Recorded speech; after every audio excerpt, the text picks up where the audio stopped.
Okay, so today we have the last lecture for this course, which is lecture number 13. And the topic is still the same, which is reinforcement learning. So just, a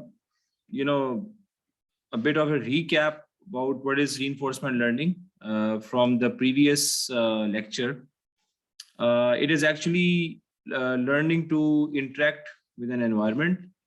So we said that it is primarily an optimization technique, आप कह सकते हैं उसको, ठीक है? Or the model that we follow is that we have an environment and we have an agent that is interacting with an environment. That is the primary model that we are following here. So here's the model that we have an agent and it wants to interact with the environment. The basic idea is that the environment, the dynamics of the environment are not known by the agent at all. Okay. Similarly to how you will go to a new place and you will try to explore that new place by yourself. So if it is अभी नहीं तकरीबन 8:15 तक चले जाएंगे, कितने बजे तक होंगे? 7 बजे। फिर ठीक है, वो वकील को फिर भेज दीजिएगा, ठीक है? So the environment is there and the agent has no knowledge of this environment at all, and the dynamics, by the dynamics of the environment we mean exactly the stochastic distribution of the transition between the states. Okay, what is the probability that I can transit from a given state to another state by taking some action?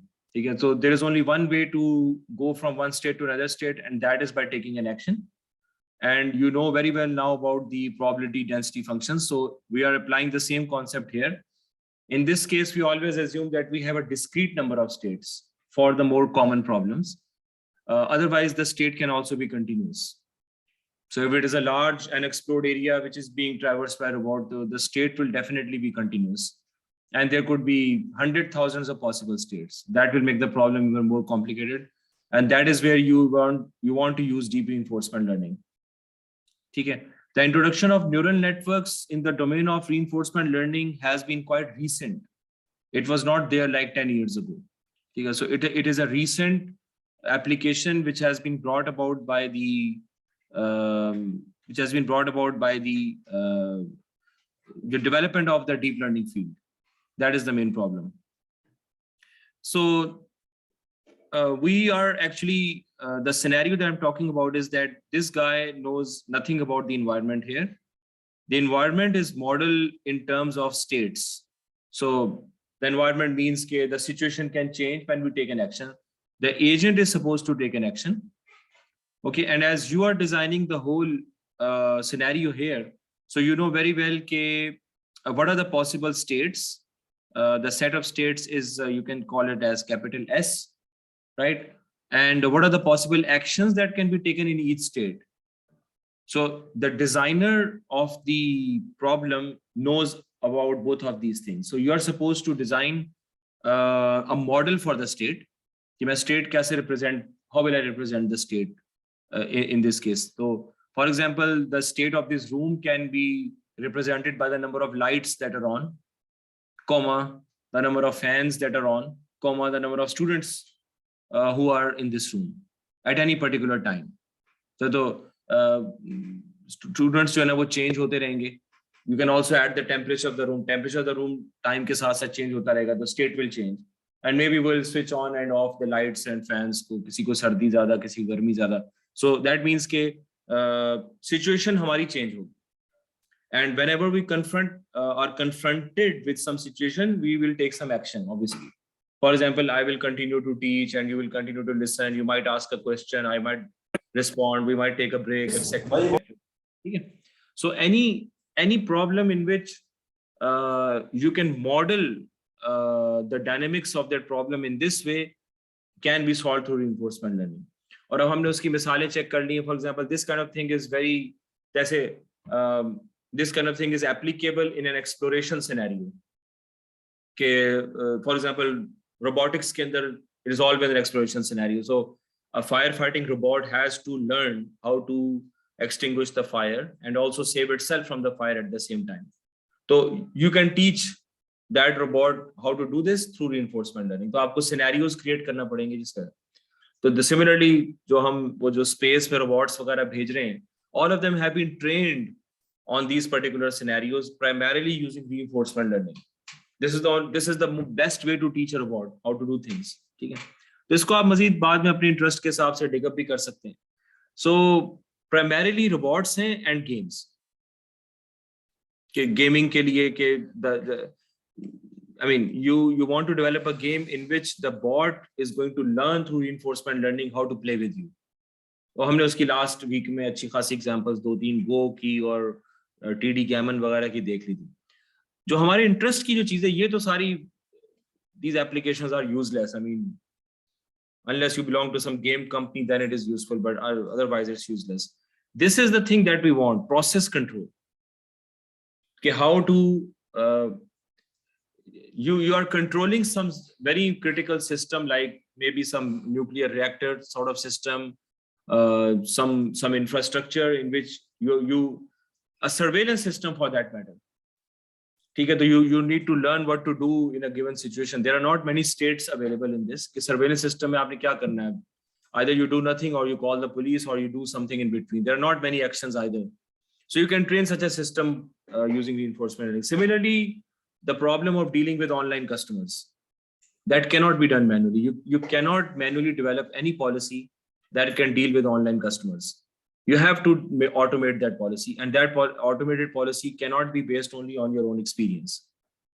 Because there are thousands of products, because there are thousands of possible users, there are several hundred thousands of user profiles, and the time is also changing all the time. The preferences are changing, the gender is changing. So how can you cater for all these things unless you have a reinforcement learning scenario?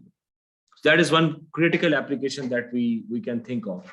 Otherwise, baki in financial transactions, retail transactions, traffic management, etc., there's no need for any reinforcement learning. Everything is manual. You can have manual strategies. There's no need to even dream about it.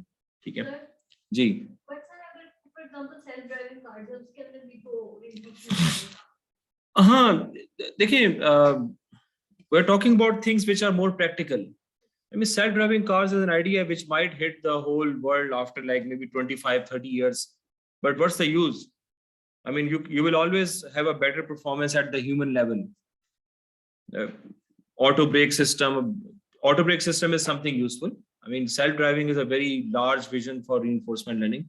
But something like auto braking system जो कि accident prevent कर सके, rather than having a fully automated car, but some automated scenario which can prevent an accident. That you can learn using reinforcement learning. ठीक है? तो इस तरह की चीजों की ज्यादा जरूरत है. The right thing is not obvious to you, so there is no supervised learning. ये हमने last time discuss किया था. ठीक है? तो we saw कि like supervised learning तो ये चीज है, but we saw कि our goal in reinforcement learning is to maximize the expected reward that I can get in the future. Or in other words, maximize the expected discounted reward that I can get in the future. ठीक है, वो हो गया, सही है, that's fine.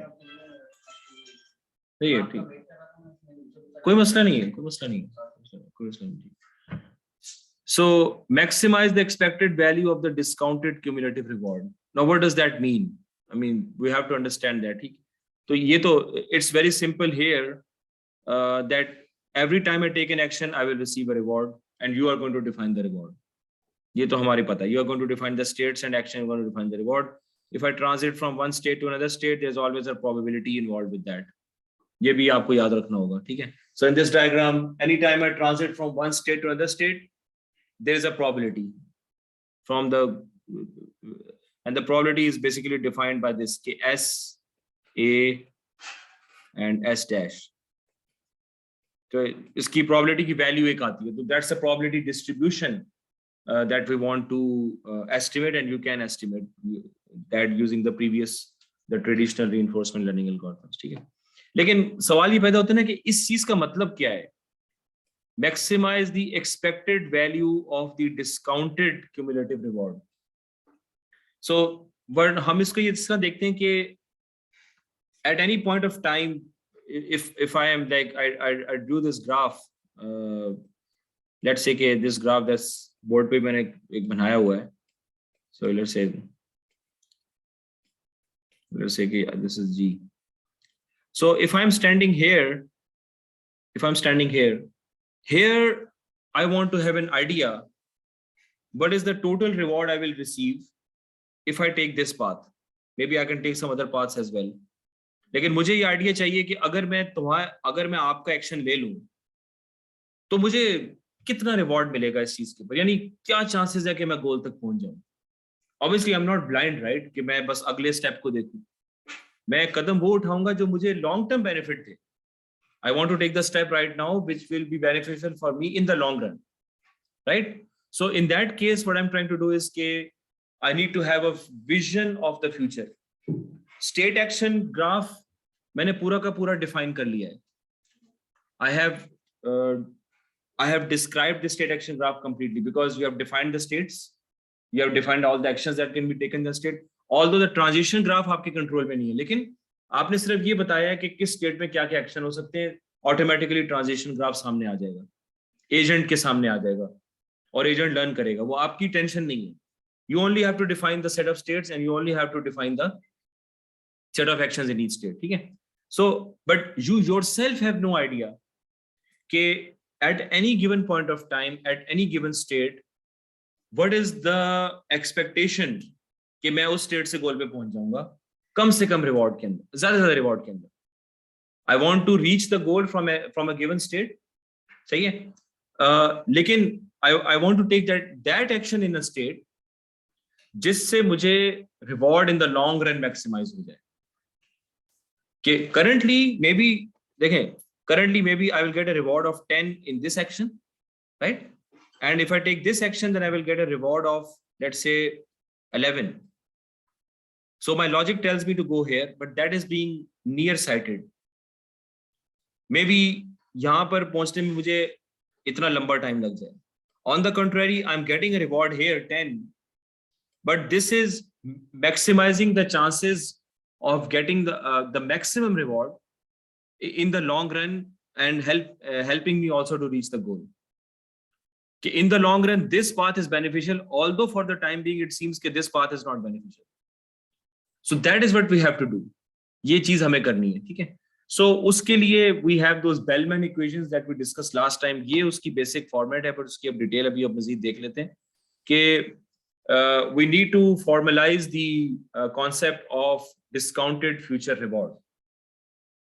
So I also asked in the quiz. So the quiz में क्या था कि gamma is the parameter that we use to discount. देखें, the point is कि if I know कि if I take an action in this, because I am always following a policy. So how does reinforcement learning proceed? Reinforcement learning tries to learn the best policy.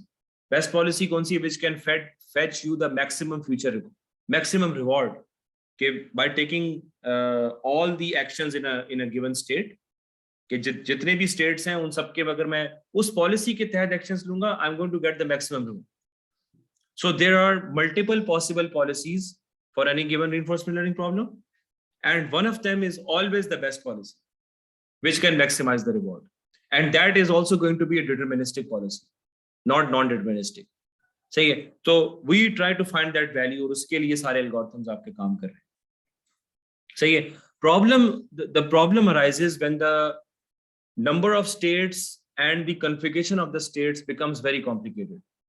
Then it is not possible for me to do a deterministic scenario, because the state action transition graph will bloom out into millions of possible combinations. जब states भी आपके पास लाखों states हो और हर state में आप 3-3, 4-4 actions ले सकते हो, you are going to have, I think, millions of possible action state pairs. जो Q learning में हम last time बात कर रहे थे. ठीक है, we are going to have millions of them. So how will I evaluate them in reasonable time? So for that reason, we are bringing neural networks to learn the policy now. तो उसकी अब detail अभी हमने वही पढ़नी है. ठीक है. So is this thing clear? You define the configuration of states. That means you define all the possible states. Then you define the action that can be taken in each possible state. Yeah, and you define the reward that has to be achieved. You yourself do not know what is the best policy. Like for the case of e-commerce, my state can be defined by the gender of the user, the location of the user, the time that has been spent up to now, the number of products that the user has already bought. That's it. And what is the action? The action is I have hundreds of possible actions कि मैंने इसको कौन से products show करने हैं. What are the products that I should show? I have thousands of products. So मैं कौन से product show करूँ? यहाँ पे action ये हो सकता है कि products किस तरह display करूँ. I might have different ways of displaying the products, but I want to maximize the chances कि यार कुछ खरीद लो. So how should I display? So I don't know. Maybe I have 3 or 4 options. So I want reinforcement learning to learn कि मैंने किस मौके पे किस तरह से इसको product दिखाना है, ताकि इसके जीतने के खरीदने के चांस बढ़ जाए. आपको खुद भी नहीं पता, लेकिन you define the states, you define the actions, you define the reward, and you know कि there are multiple possible policies that are possible in my reinforcement learning problem creation. आपको नहीं पता कौन सी है, and your job is to find the optimal policy. कि in a given state, which action should I take? That is the policy. So how it proceeds is that it evaluates different policies. Any algorithm, any reinforcement learning algorithm is going to evaluate different policies until it finds the optimal one. So there are multiple ways. So we have the value iteration algorithm, we have the policy iteration algorithm. ये पुराने वाले हैं. अब जो algorithms आ रहे हैं वो सारे ज़्यादा neural network based algorithm, जैसे reinforce algorithm. That is one of the most famous one right now जो कि चल रहा है. Reinforce नाम है उसका. और उसकी dynamics बिल्कुल different है. सही है, तो we'll see how that happens. So that's the thing. Yeah, so action, state, and reward. That's it. अच्छा, ये याद, please keep this thing in mind. This is very important for you to keep in mind. A policy is defined as the probability distribution of the actions given a state. So pi is the symbol that is normally used for policy. Pi s comma a, like s1 comma a1, for example. So this needs to be a number. So one of the formulations that we are interested in is that I take that as a probability distribution. So similarly to how मैंने आपको बताया कि there is always a stochastic relationship between the states. I mean, transiting from one state to another has to do something with probability. जो हमने वो जो MCMC methods में वो जो हमने वो किया था कि वो जो room पूरा घर था जिसमें कोई 15-20 कमरे थे, और by sampling the path again and again and again and again and again, we were able to determine कि बंदा किस टाइम पे किस रूम में होगा, right? तो यही वाली बात यहाँ पर भी है कि it has to do with probability, and the probability किस तरह measure होगी depending on your state. So if I am likely to be in this room at 7 o'clock on Mondays, then that is the most highly probable state action pair that I can have. I'm not likely to be in some park at this time and walking. ठीक है, वो मेरी probability, हालांकि मैं हो सकता हूँ वहाँ पे, I might be driving, I might be in some mall, I might be visiting some relatives, लेकिन I'm not there, I'm here. So it has always, your situation has to do with probability. That's it. पूरी life ही हमारी stochastic पे चल रही है. So therefore we are designing this, the value of pi SA as a probabilistic value. और अब आप कह सकते हैं कि all the probabilities will sum up to 1. Similarly, हमारा ज्यादा इंटरेस्ट ना स्टेट एक्शन पेयर के ऊपर है, नॉट स्टेट एक्शन स्टेट. ये हमने लास्ट टाइम हमने डिस्कस किया था कि that is going to complicate things when you consider the triplet SAS'. ये कॉम्प्लिकेशन हो जाएगी. As long as you are remaining only on the state action pair, आपके लिए चीजें आसान रहेंगी और रीजनेबल टाइम में आप अपने सोल्यूशन को पहुंच जाएंगे. So there are algorithms which are going to learn the second probability SAS' from the dynamics of the environment, और वो उस प्रोबेबिलिटी की मॉडल को लर्न करके फिर ऑप्टिमल पॉलिसी आपको निकाल के देंगे. सही है. And there are algorithms which are more frequently used who are only going to estimate the probability of a state action pair, कि भाई इस स्टेट में इस एक्शन लेने की क्या प्रोबेबिलिटी, नेक्स्ट स्टेट कौन सी है, I will not bring that into the equation, उससे चीजें कॉम्प्लिकेटेड हो जाएंगी. हाँ, अगर आपकी स्टेट्स डिस्क्रीट हैं, लाइक मे बी 500 स्टेट्स और 200 स्टेट्स फॉर दैट मैटर, फिर सही है. To understand the matter, in each state I have like maybe 1 or 2 actions possible. So overall I'm going to have like maybe 300 or 400 state action pairs, and all these state action state pairs are not going to occur. ठीक है, possible state action state pairs हो सकते हैं 3000, लेकिन dynamics of the environment में हो सकता है सिर्फ 300 आए। सारी स्टेट्स तो ऑकर नहीं करेंगी ना हर वक्त। तो हमारे जैसे ई कॉमर्स की केस में it depends on the user, कि यूजर जो करेगा उसकी बेस पे आप एक्शन ले सकते हो ना। अब यूजर एक स्टेट में जाता ही नहीं है तो भाई ठीक है, नहीं ऑकर करे, कोई प्रॉब्लम नहीं, हमारे लिए तो अच्छी बात है, बल्कि जितनी स्टेट्स कम हो जाए हमारे लिए उतना पॉलिसी लर्न करना आसान हो जाएगा। सो यहां पर भी अब आप सोच सकते हैं कि MCMC methods have a lot to do here, because the population is huge. I might have 1000 possible states, and in each state I can take 2 actions, so the number of state action pairs are quite large. लेकिन उसमें से actually occur कौन से करेंगे वो depending on the agent पे। Agent जो action लेगा उसकी बेस पे स्टेट चेंज होगी। अगर एजेंट वो एक्शन ही लेता जो किसी उसको दूसरी स्टेट पे ले जाए, कभी भी नहीं लेता कि एक स्टेट आ जाए तो भी ठीक है, ना हो, दैट मींस दैट स्टेट, इसका क्या मतलब है, if some state never occurs then, क्या मतलब है इस चीज का? अगर एक स्टेट ऑकर ही नहीं करती फिर what's the conclusion? It is not relevant to us. We don't have to trigger नहीं, that. रेलेवेंट तो है। उसकी प्रोबेबिलिटी जो है वो 0 के करीब होगी। उस स्टेट के जितने भी एक्शंस हैं, जैसे अगर लेट्स से कि there is a state S101, I can take 2 actions in that state, but the probability of these 2 state action pairs is almost 0, क्योंकि वो एक्सपीरियंस में ऑकर ही नहीं हुए। ठीक है, समझ में आ रही बात की? तो some of them are going to have a high probability, some of them are going to have low probability. आपका काम, आपको तो पॉलिसी चाहिए ना, आपने S बना दिया, A बना दिया, R बना दिया, you need to have the policy, you don't know the policy, so the policy is going to be found out by the reinforcement learning algorithm. सही है? तो just keep this thing in mind that it has to do with probability distribution. सही है? Okay, so this is the formalism. I was in SO, I took A0, I received R1. R1 क्यों लिखा हुआ? R1 का मतलब ये है कि I am going to the next level now. So next level is S1, I took A1, I got R2, and so on and so forth. ठीक है?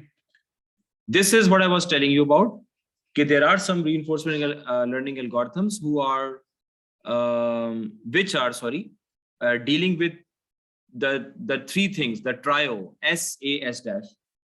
So they are going to estimate the probability distribution of this formalism through experience. कि जितने S से S dash pairs occur करेंगे उसकी base के ऊपर आप उनकी probability estimate कर लेंगे कि कितनी दफा ऑकर की है divided by the total number of times के वो state ऑकर हुई है। सही है? समझ में आ रही बात की? और उससे फिर आप डिस्ट्रीब्यूशन लर्न कर लेंगे। जब आपके पास प्रोबेबिलिटीज आ जाएंगी फिर आप ऑप्टिमल वैल्यू जो निकाल सकते हैं।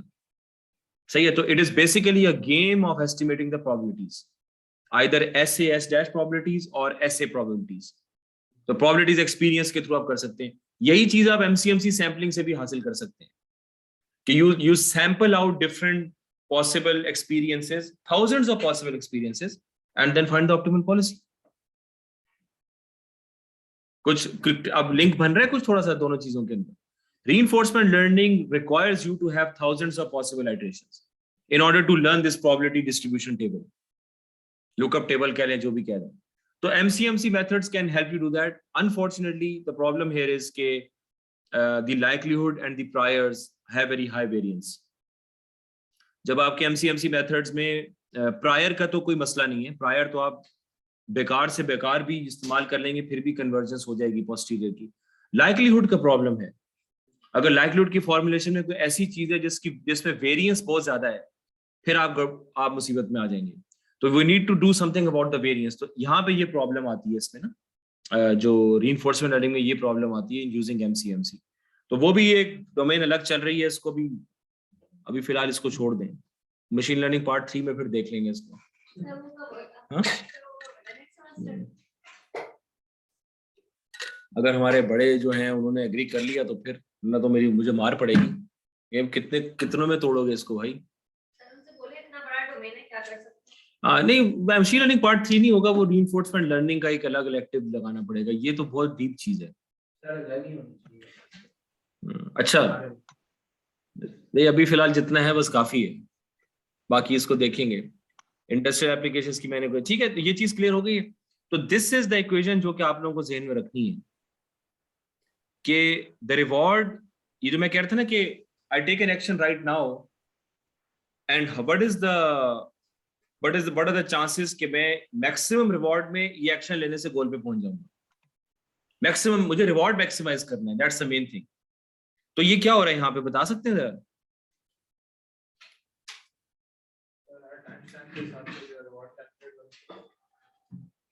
रिवॉर्ड कैलकुलेट क्या, रिवॉर्ड फंक्शन तो मैंने आपको दिया हुआ है।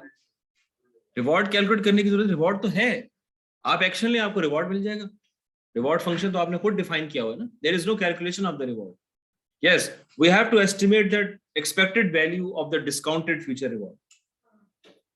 Expected value of, expected value का क्या मतलब होता है जी? सर बेसिकली सर आप फ्यूचर कैश फ्लो डिस्काउंट करते हैं, आप एक स्पेसिफिक टर्म लगाते हैं उसको वेट करने के लिए अपने फ्यूचर रिवॉर्ड्स को। तो इसी तरह ये gamma I am assuming is the future reward, like the weightage of the future reward, और वो कम होता जाएगा with the future reward, right? Like हाँ, तो मैं ये पूछ रहा हूँ कि कम क्यों हो रहा है? गामा की वैल्यू क्या होती है? one होती है for the first one, then the second one is going to be less, and I think it's less इसलिए क्योंकि future rewards are less relevant as compared to present rewards. Like they're important but not as important. जिस तरह finance में होता है। तो 0 और 1 के बीच में होगा। हाँ, 0 और 1 के बीच में है। इनकी बात सही है काफी हद तक के, देखें, none of us is sure about the future, लेकिन we still want to, क्योंकि I'm able to estimate at any given point of time, I'm able to get these rewards क्योंकि I have the reward function। तो इसकी मिसाल मैं आपको यहां से समझा देता हूँ, ऑनलाइन वालों को समझ में नहीं आएगी कि if I take an action here, I am evaluating कि मुझे यहां जाना चाहिए, यहां जाना चाहिए, यहां जाना चाहिए।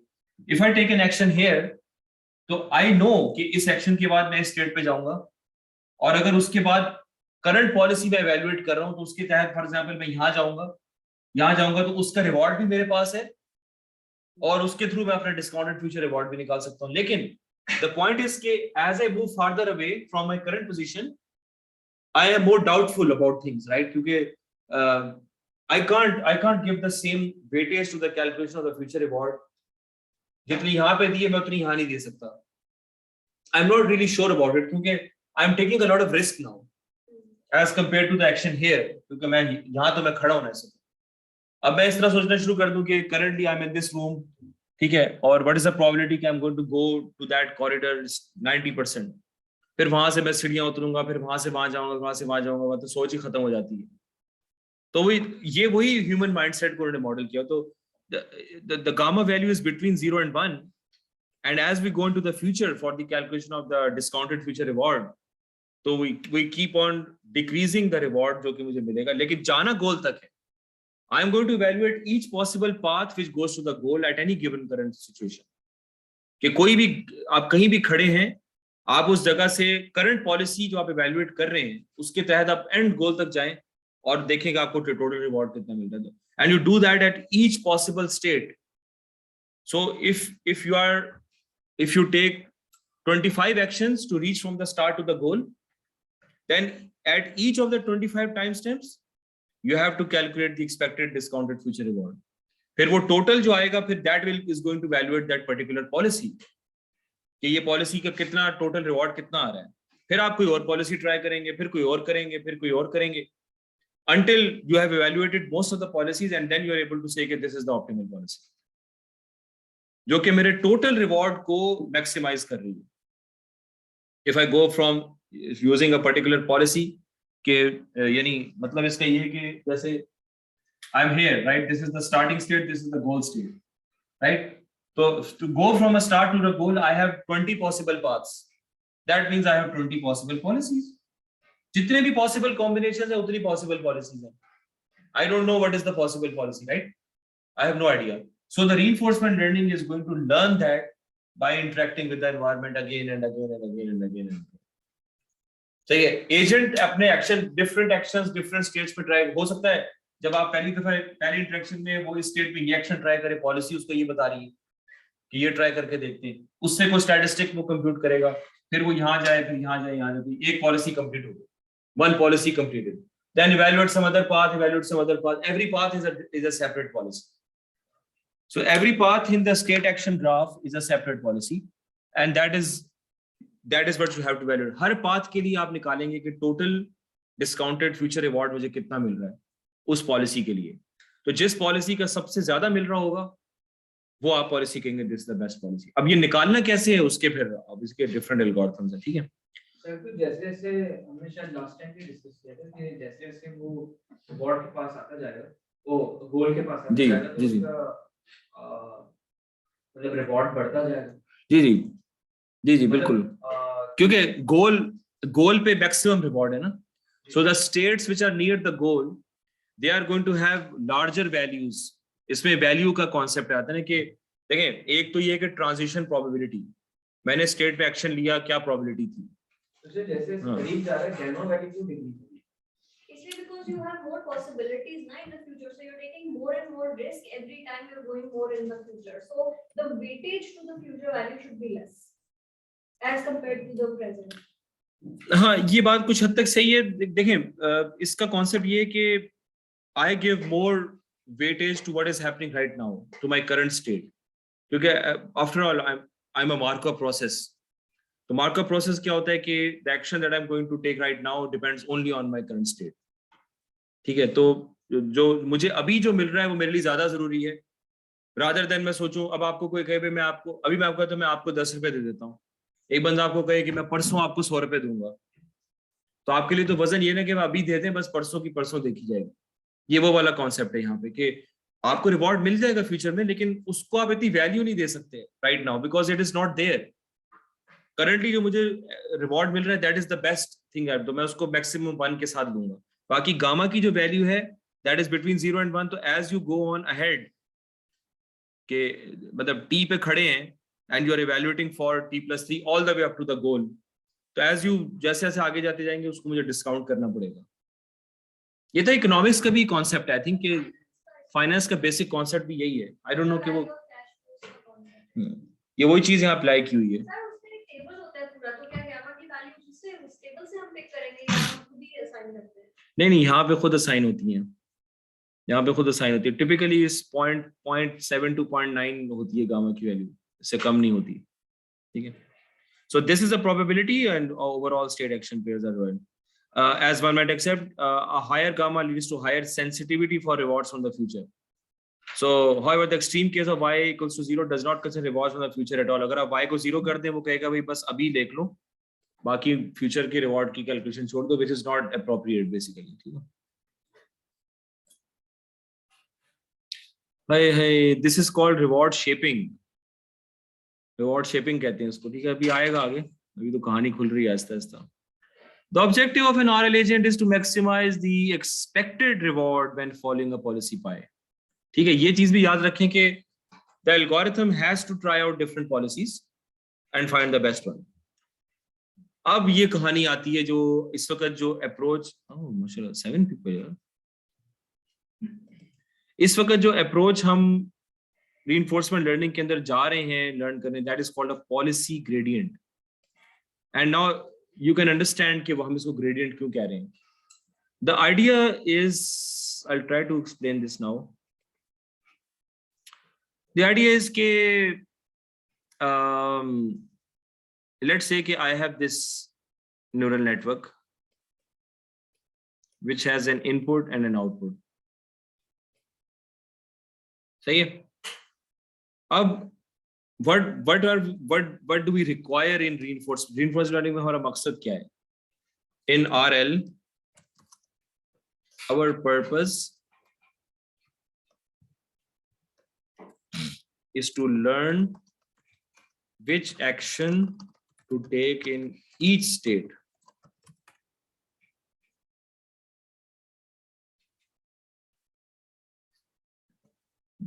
Based only on the reward that is being given to us.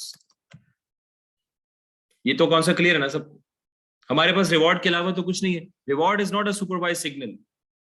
Reward is not a label. Reward is just something के अच्छा यार तुमने ये किया तो ये ले लो, अच्छा यार तुमने ये किया तो ये ले लो. कुछ नहीं बताता वो कि तुम कितना गोल के करीब हो, कितना दूर हो, क्या हो रहा है. वो सारा काम हमें खुद करना है. ठीक है. अच्छा, what if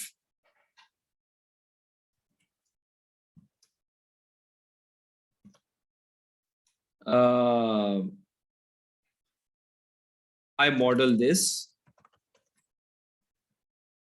I model this problem as a mapping from input state to a reward.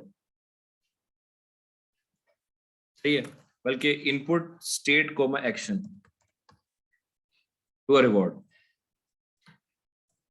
That is, I use machine learning to learn a mapping. ध्यान रखिएगा जरा, मुझे यही काम करना है ना. That is what I have to do, right? I have to learn a mapping from a state action pair to a reward. Reward तो आप दे देगा, आप तो reward ऊपर से लेकर आ रहे हैं, state action नीचे से आ रहा है. There is no mapping. You just define the state, you just define the action, you just define the reward function. You have not given any mathematical mapping to the reinforcement algorithm. तो पुराने reinforcement algorithm जो थे वो इस mapping को Bellman equations के through सीख लेते थे. It was easy to optimize the Bellman equations, जो कि basic equation हमने last class में पढ़ी थी. उसको optimize करना इतना मुश्किल काम नहीं है. ठीक है?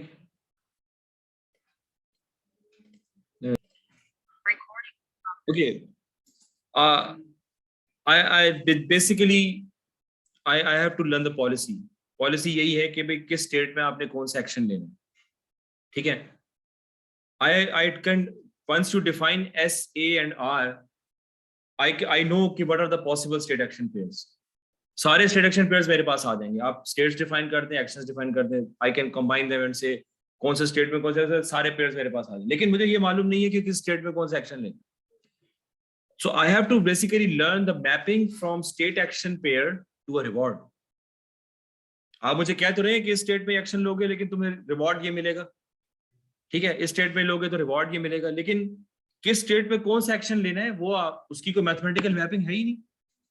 एक तरफ ऊपर से इधर से बात आ रही है, एक बात यहाँ से जा रही है. मैं तो as an agent मैं explore कर रहा हूँ ना.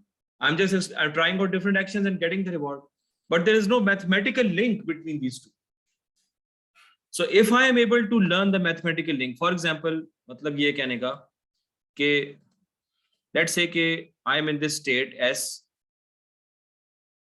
and I can take A1 and I can also take A2.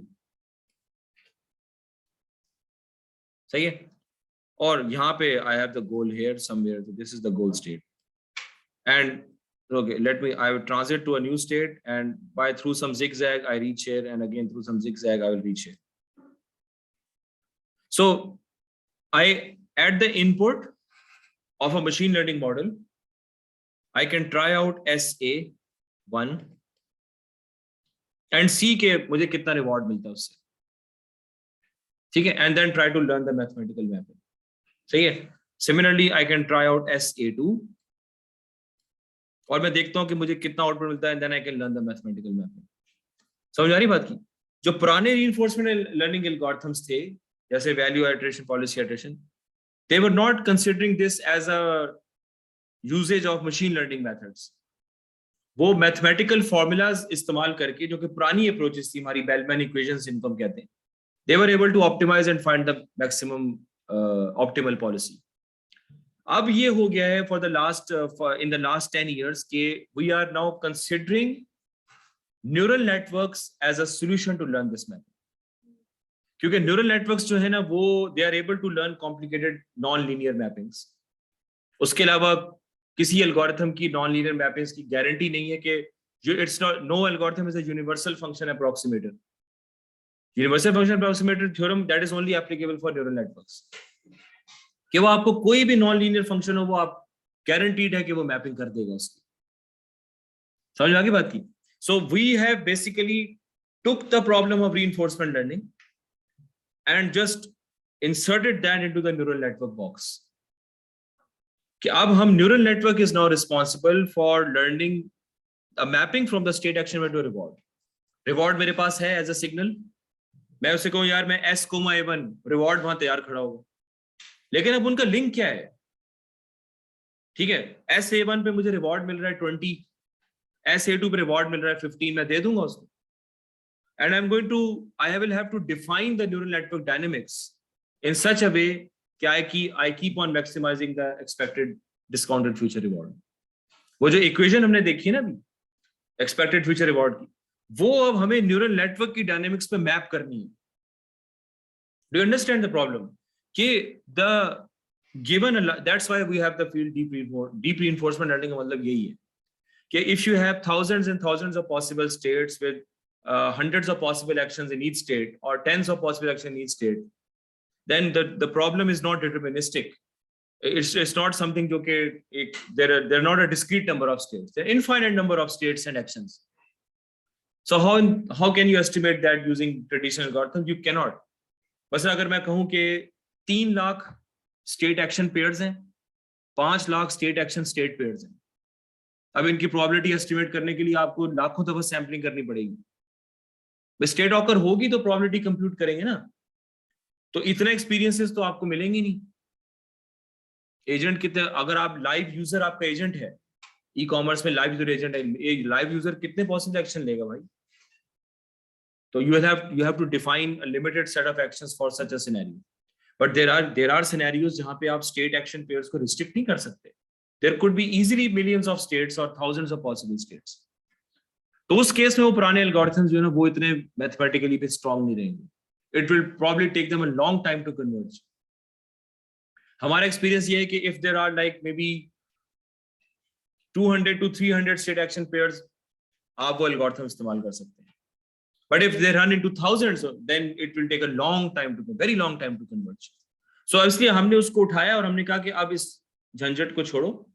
Let's leave it to the neural network to give us the optimal policy. So neural network is going to tell you कि which state action pair maximizes the reward. कि ये state action pair होगा तो इसमें reward आपको, तो वो mapping सीख जाएगा कि state action pair पे ये reward मिल रहा है, मैपिंग. फिर आप क्या करेंगे, सबको कंबाइन कर देंगे. यू कैन फाइंड आउट कि किस स्टेट में कौन सा एक्शन मुझे मैक्सिमम रिवॉर्ड सेट कर रहा है. अभी कहानी और खुल जाएगी. दैट बेसिक आइडिया इसका ये है. ठीक है.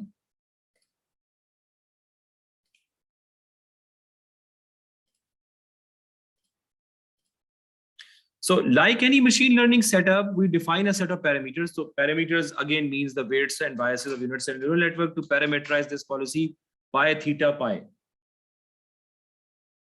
Now we have to learn a set of parameters. क्योंकि अब हम machine learning को बीच पे लिया. Machine learning means कि you will have the parameters, right? और आपका काम ये है कि optimal parameters आप मालूम करें.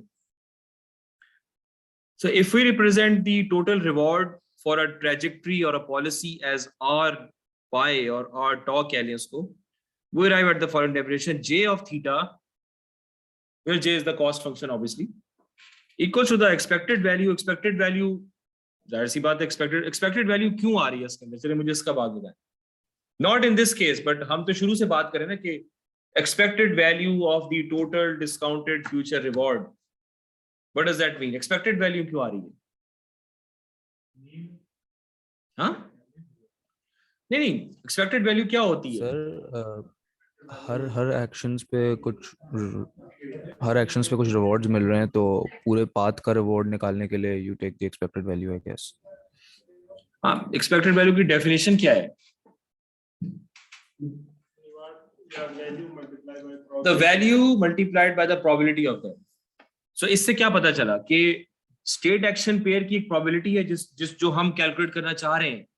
अब हम न्यूरल नेटवर्क पे छोड़े, हम खुद नहीं करेंगे. अब अगर हमने पॉलिसी इटरेशन एल्गोरिथम यूज करना होता, we will be calculating the probabilities ourselves. अब प्रोबेबिलिटीज वाली कहानी खत्म. अब हम लॉजिकली बात करें, न्यूरल नेटवर्क मैथमेटिकल मैपिंग खुद लर्न कर लेगा जो भी होगी. सही है. तो एक चीज क्या होती है, value of a given state action pair, and the other thing is the probability of a state action pair. States which are closer to the goal have a larger value, and the value is defined by the value q. Q value थी ना, Q learning हम पिछली बार कर रहे थे. तो दो चीजें आ गई, value of a given state action pair and the probability of that state action pair occurring. Probability क्यों है? क्योंकि तुम्हारे आने का चांस कितना है. सही है. तो इससे एक्सपेक्टेड वैल्यू बन जाएगी. सर ये जो value, expected value of a random variable is the value of that variable multiplied by the probability of that variable, summation over all the possible values. So in this way, I will have to define a value for each state. कि एक state की value कितनी है, multiplied by the probability of that state, कि वो state probable कितनी है. ये सारे statistics फिर आपको बार बार सैंपल करने से मिलेंगे, सही है। सो अब हम पहले we are only dealing with the probability pi, sorry, probability pi, the policy pi, but now we are talking about a policy theta, because now my policy is constrained by a neural network. So neural network के parameters theta है, तो ठीक है. So for that I define this cost function, which is the same thing. I have to maximize the expected value of the total discounted future reward that I can get. तो ये मैंने क्या दिया, ठीक है, J theta को मैंने उसके मुताबिक सेट कर दिया, खत्म हुई बात, सही है। टोटल रिवॉर्ड, जो इसका मतलब है टोटल डिस्काउंटेड फ्यूचर रिवॉर्ड, जो कि हमारी मेन टर्म है रीइंफोर्समेंट लर्निंग में, वो ये। तो I set that as the cost function, सही है। और ये बात आपको मालूम है कि when we are talking about neural networks, ये मैं आपको बात बता चुका हूँ, तो we have to deal with gradients.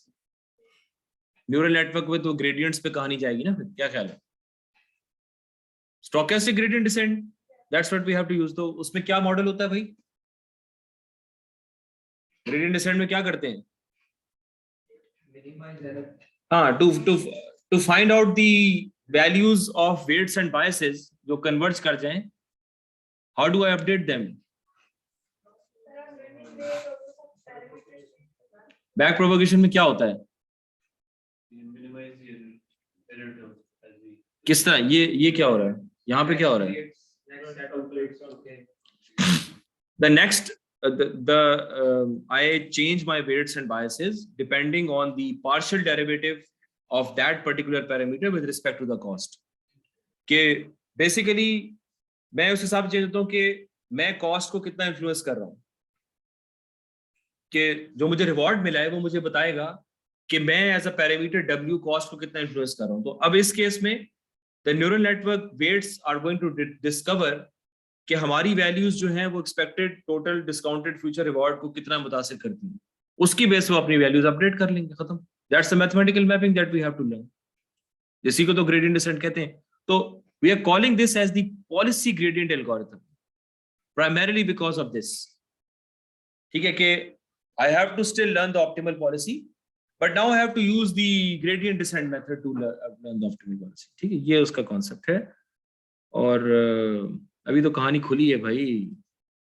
How do we find the gradient of this objective which contains the expectation? Expected value जो हमने यहाँ देखी है, कहाँ गई वो? अभी तक आप लोगों ने वो देखी नहीं है। ये इसको अभी हम खोलते हैं, इट्स अ कॉम्प्लिकेटेड थिंग। तो पार्शियल डेरिवेटिव उसका किस तरह एस्टिमेट करेंगे? अगर आप इसको खोलें, this term, right, this term is the expected discounted future reward, सही है। उसका एक पूरा मैथमेटिकल एक इक्वेशन बनती है जिसमें समेशन भी आती है, सब कुछ अभी आ जाता है वो, ठीक है। तो अब हम उसको किस तरीके से जो है उसको ग्रेडियंट डिसेंट पे कैसे मैप करें, ये एक अलग प्रॉब्लम आ गई हमारे सामने।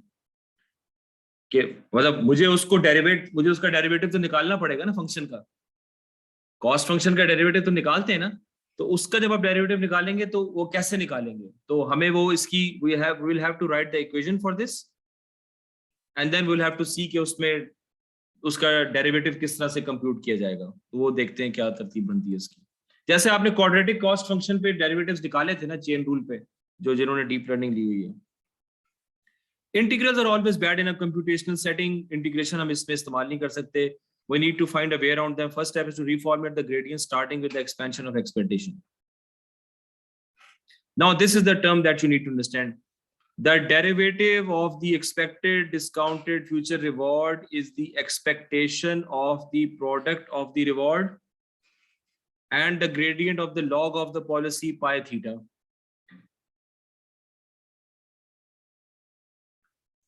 This is the equation. ये तो खैर एक चले उन्होंने एक थोड़ा सा ट्रिक खेल के यहाँ पे ये कुछ उन्होंने अपना फॉर्मलिज्म जो है चेंज किया। हमें ये चीज निकालनी है, right, the gradient of the expected total discounted future reward over a particular policy. उस पॉलिसी के तहत वेट्स को लर्न करने के लिए मुझे ग्रेडियंट तो निकालना पड़ेगा ना। क्या ख्याल है भाई? यही मेरा कॉस्ट फंक्शन यही है ना, ई पाई आर टॉ, यही कॉस्ट फंक्शन है मेरा। तो मुझे इस कॉस्ट फंक्शन का डेरिवेटिव तो निकालना पड़ेगा ना. I have to derivate that अगर मैंने न्यूरल नेटवर्क इस्तेमाल करना है, वरना ग्रेडियंट डिसेंट कैसे होगा? सही कह रहा हूँ, गलत कह रहा हूँ? कैसे निकालेंगे? तो अब उन्होंने थोड़ा सा यहाँ पे ट्रिक खेल के दे फाउंड दिस आउट कि if you want to estimate this, then this is basically the expected value of the reward multiplied by the gradient of the log of the policy pi theta. सही है. log क्यों ले रहे हैं भाई यहाँ पे?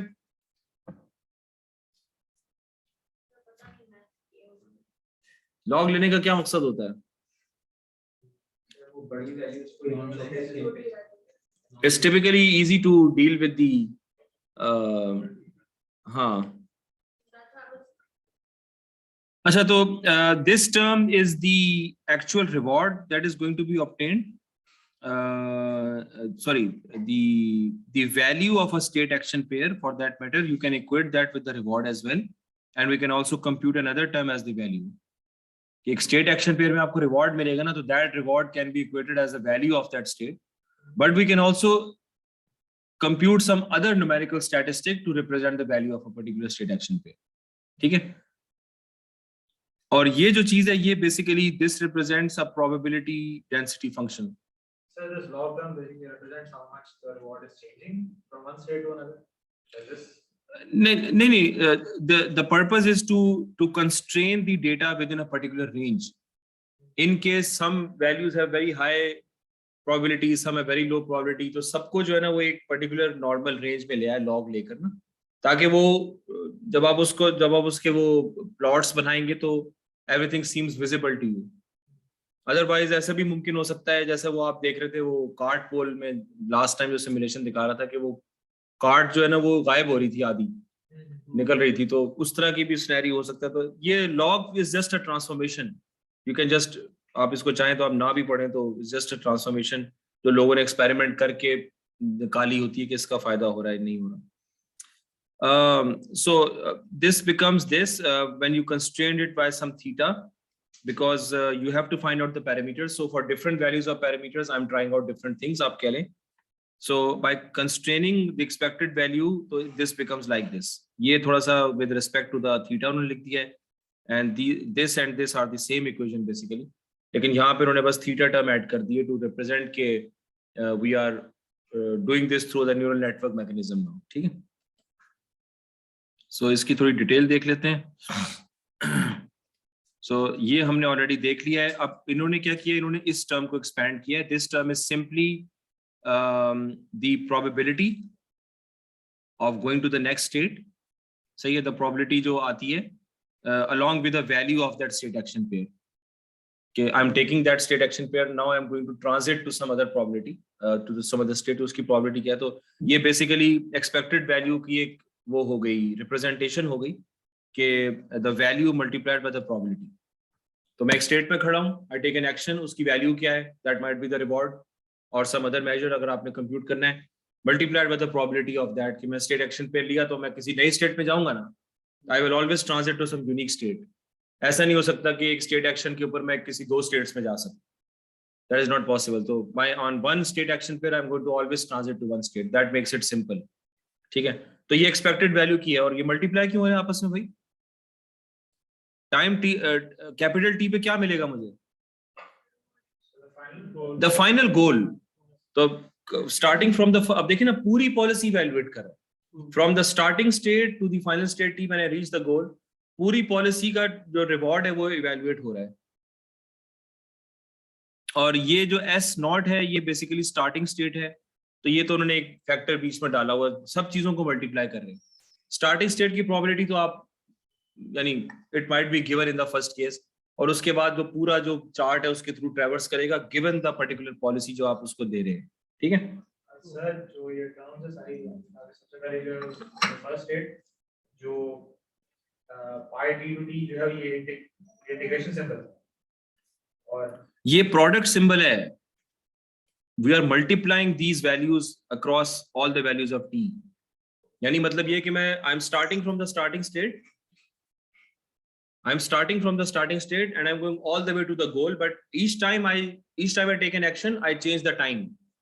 So at t equals to 1 I am in the starting state, at t equals to 2 I am in the next state, जो कि मेरी पॉलिसी के तहत बताई जा रही है, and so on and so forth. सही है? तो मैं पूरे पाथ की वो निकाल रहा हूँ, स्टार्टिंग स्टेट से गोल तक, given a set of parameters, मैं पूरे पाथ को इवैल्यूएट कर रहा हूँ. अब देखें, अभी तक जो हमने कॉन्सेप्ट कहा है ना, हमने कहा है कि we are evaluating different policies, वो पुरानी चीज है. अब हमने क्या कहा है कि we are evaluating different parameters. हम तो what we are doing is के we have to update the weights and the biases after every iteration of one reinforcement learning execution. Starting to goal, update weights and biases, starting to goal, update weights and biases, starting to goal. अब उसमें क्या करेगा, neural network will try out different things. हम जो है action, जो initial हमारे पास state action pair क्या होता है, हम तो रैंडमली सिलेक्ट करेंगे ना भाई, स्टेट में ये कर लो, दैट्स द एक्सपीरियंस. जैसे if you go to some new place, you try out things, चलो ये ट्राई करके देखते हैं, अच्छा यार इस यहाँ तो जाना नहीं चाहिए था, इतना बेकार खाना था, ये ट्राई कर देते, यहाँ तो जाना नहीं चाहिए था यार, the place was not that great. फिर ये ट्राई किया, हाँ यार यहाँ जाना चाहिए था. कि तो सैटरडे इज माय स्टेट. अब सैटरडे को मैं 3 जगह पे जा सकता हूँ. I tried out 2 places. I said कि negative reward. Then obviously I'm going. Sometimes I'm going to try. अगर मैं uniform distribution के साथ randomly actions try करता रहूँ, that is where the sampling part comes in. अगर मैं uniform distribution के साथ randomly चीजें try out करता रहूँ, तो eventually I'm going to try out all possible state action pairs, right? और reward मुझे ऊपर से आसमान से नाजिल हो रहा है reward. क्या ख्याल है? तो वो जो reward है, that is becoming part of my cost function. Here I am trying out different state action pairs randomly according to uniform distribution, and the weights are updating according to कि तुम्हें किस state के ऊपर, किस state action के ऊपर ज्यादा reward मिला, किसके ऊपर कम reward मिला. उसके हिसाब से वो weight update कर रहा है कि it is going to converge towards those state action pairs which are going to give you more reward. तो ये वो वाली चीज नहीं है कि मैं basically I am trying out different policies, क्योंकि neural network का जो input है, here I have to input a state action pair. और अगला स्टेट एक्शन पेयर क्या होगा वो तो मुझे आपका मॉडल बताएगा ना. लेकिन ये वेट्स और बायसेस है, ये मेरा मॉडल मुझे नहीं बता. आपका मॉडल सिर्फ मुझे 3 चीजें बता रहा है, एस, ए और आर, दैट्स इट. बाकी तो कुछ भी नहीं है, मैपिंग तो है ही नहीं. हम मैपिंग लर्न कर रहे हैं एस ए पेयर से लेके आर की.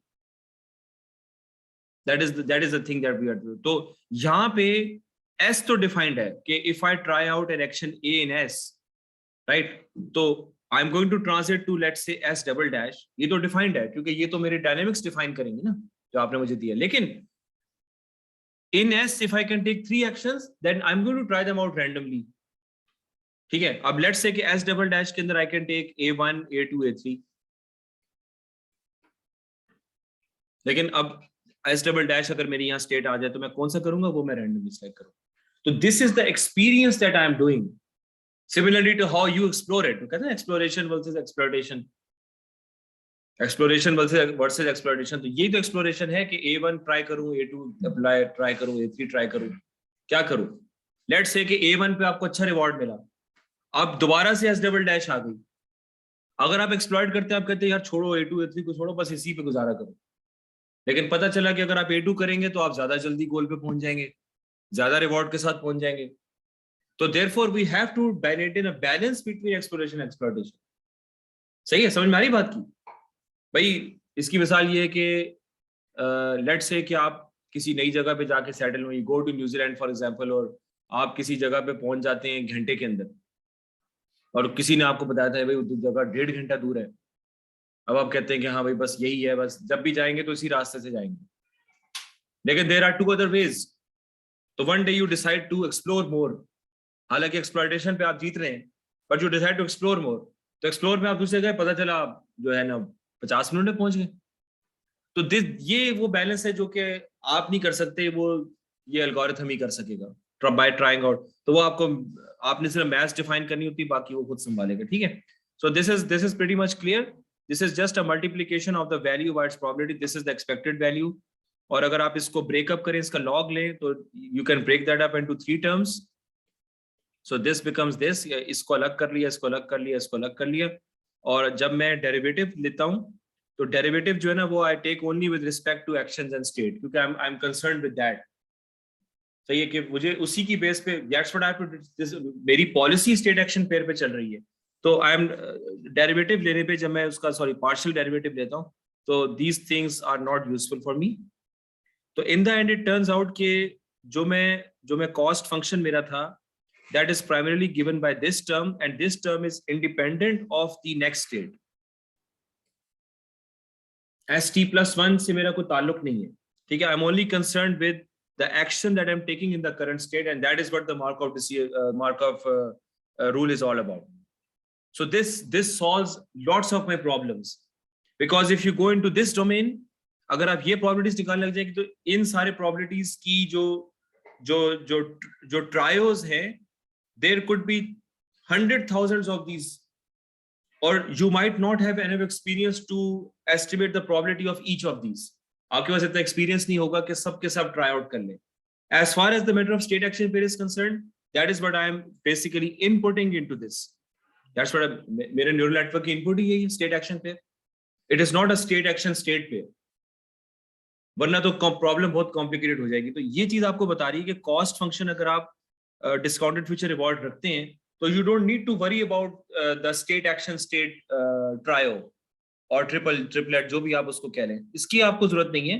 You don't need this, you don't need the initial state information, you just need to worry about this कि what is the value of taking a particular action in a given state. अब वो reward भी हो सकती है, वो कोई दूसरा डिस्काउंटेड मेजर भी हो सकती है, ठीक है? बस ऊपर सुपरफिशियल लेवल पे कॉन्सेप्ट्स याद रखें. इससे this is not a research course. We don't really need to know about the ergodic distribution of ergodic का मतलब ये होता है जो सैम्पलिंग से हासिल की गई है. So everything for us is ergodic, क्योंकि हम लोग जो है ना वो all of us are working on samples. We see things in everyday life, and that is just a sample. For example, the cars that we see every day in Karachi, that's just a sample of cars, right? There could be millions of cars in Karachi, but we don't see all the cars every day.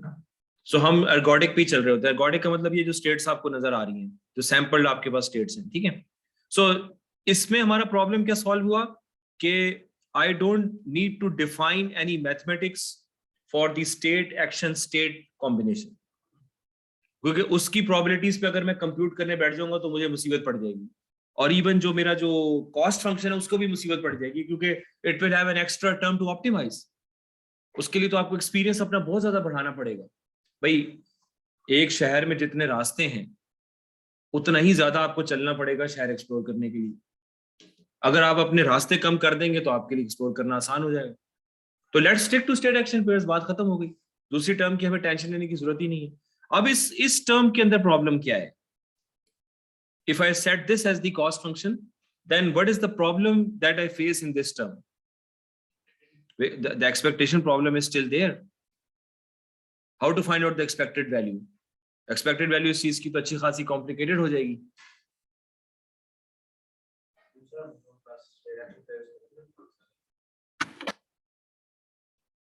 नहीं, state action pair तो हैं, but if they are too much large in number, if I have a large number of state action pairs, very large number of state action pairs, it might not be computationally feasible for me to estimate the probability of each state action pair accurately. देखिए, एक state action pair अगर multiple times occur करता है in your own experience, then we can say कि हाँ, I'm sure कि इसकी probability यही है. If you drive your car on a path every day, you are more confident about that path, right? मतलब उसकी जो probability of you treating the path is more and more. लेकिन अगर आपने एक पाथ को सही तरह एक्सप्लोर ही नहीं किया तो आप उस पर क्यों जाएंगे? तो in order to have a convergence on the probability of state action pairs, I need to try out those state action pairs a large number of times. Otherwise तो वो उसकी probability estimate ही नहीं होगी. अच्छा, इसमें अब ये होता है कि जब आप इसको खोलेंगे ना, देखें ये expected value of this whole term है, expectation यानी इसकी value multiplied by the probability of this values, all possible combinations. That is a complicated thing, right? इसका मतलब क्या हुआ कि ये खुद क्या है? This is given a particular reward. ओए हे, आप समझ नहीं पाए, आप नहीं समझे इसको भाई. ये चीज है कि in any given a state, आपने स्टेट में एक एक्शन लिया, अब उस एक्शन लेने से all the way to the goal, ये एक पॉसिबल इंस्टेंस हुआ कि इसकी value multiplied by the probability of this, फिर उस स्टेट में कोई दूसरा एक्शन लिया, all the way to the goal, इसकी वैल्यू मल्टीप्लाई, इस पूरे पाथ की value multiply the probability of this value. ये तो बहुत कॉम्प्लिकेटेड काम हो जाएगा। I mean I can try out different actions, लेकिन अब मैं पाथ की वैल्यू भी निकालूं, फिर पूरे उसकी प्रोबेबिलिटी भी एस्टिमेट करूं कि क्या प्रोबेबिलिटी कि मैं ये पाथ क्रिएट करूंगा, तो I have to maintain so many statistics, all possible paths try out there. Very very very very very very large number of times. So ये तो मेरे लिए काम खराब हो जाएगा। So therefore the solution to this के आई यूज एमसीएमसी, कि जब एमसीएमसी मेथड्स कब इस्तेमाल करते हैं, when it becomes difficult to sample directly from the posterior, to sample directly from the joint distribution, जब उसके लिए मुश्किल एस्टिमेट करना मुश्किल होता है, ये जॉइंट डिस्ट्रीब्यूशन एस्टिमेट करना मुश्किल है, तो I use the concept of the क्या कहते हैं MCMC methods to estimate directly the posterior. तो ये एक्सपेक्टेड वैल्यू की जो यहाँ पे ये चीज आ रही है ना, देखिए अभी तक किसी कॉस्ट फंक्शन में हमारे पास एक्सपेक्टेड वैल्यू नहीं आई, ना डीप लर्निंग में ना मशीन लर्निंग में, कि कॉस्ट फंक्शन में एक्सपेक्टेड वैल्यू आ रही है। तो एक्सपेक्टेड वैल्यू का तो मतलब बढ़ जाता है कि all possible values multiplied with the probability of those possible values, सबको sum करना है, then you become take the expected value. In this case the problem is complicated because I could have 100 to thousands of possible state action pair value. तो कितने different paths बन सकते हैं, कितनी different policies बन सकती हैं, तो वो इस तरह के काम के लिए बेहतर यही है कि आप sampling methods इस्तेमाल करें। तो just apply the Monte Carlo Markov chain method और उसके थ्रू आप सैंपल कर लें।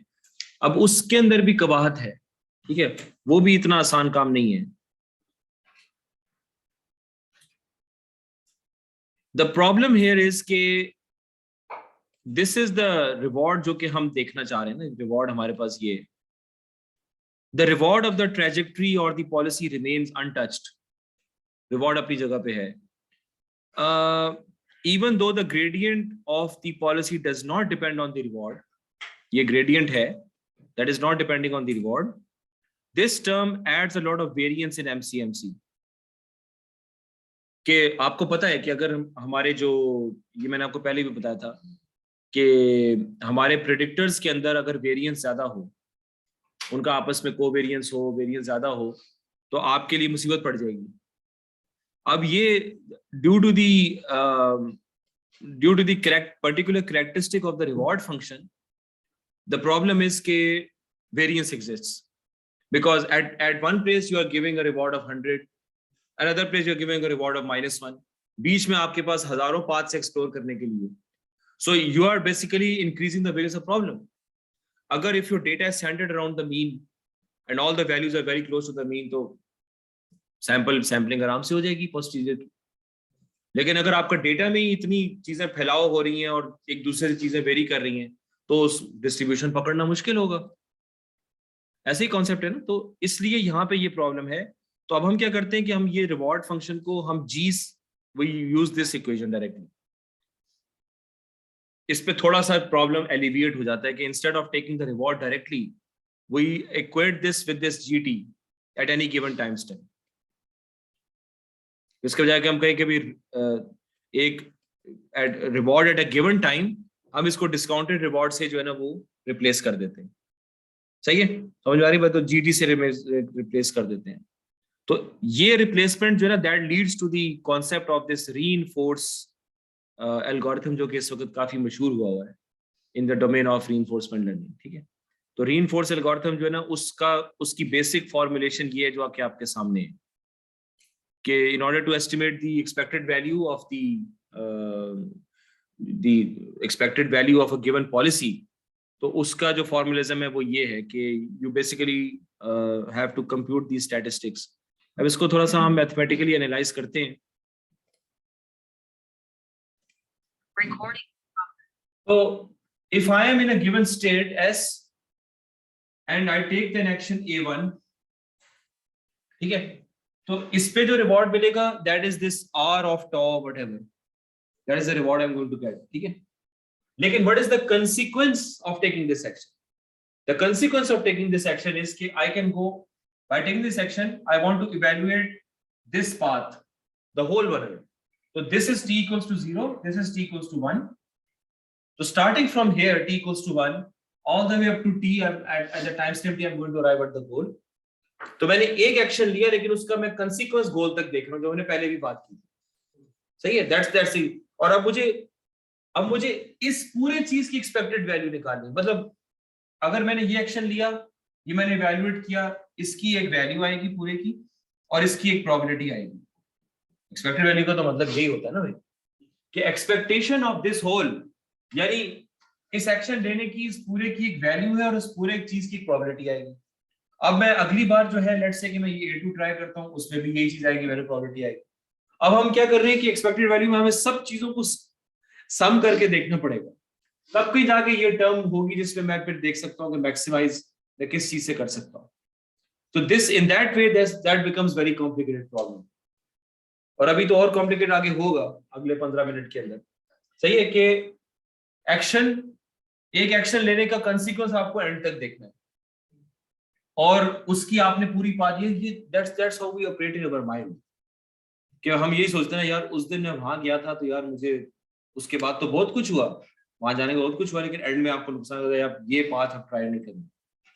तो आप क्या करते हैं, आप एक ही काम को 10 तरीके से ट्राई करके देखते हैं, आप कहते हैं यार इस काम को करने का दिस इज एक्सपीरियंस बेसिकली। हम कहते हैं ना यार ये बंदा एक्सपीरियंस्ड है, तो वो एक्सपीरियंस का होता है किसी भी डोमेन में उसने सारे स्टेट एक्शन पेयर्स को ट्राई किया होता है, और उसको पता होता है कि बेस्ट पॉलिसी क्या है।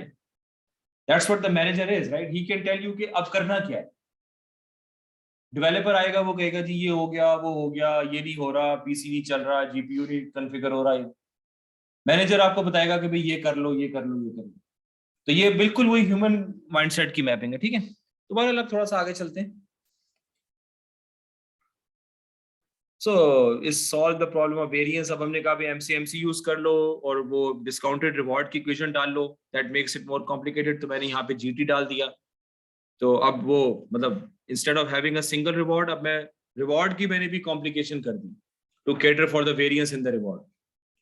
रिवॉर्ड की वेरिएंस को कैटर करने के लिए मैंने पूरी डिस्काउंटेड उसकी इक्वेशन डाल दी।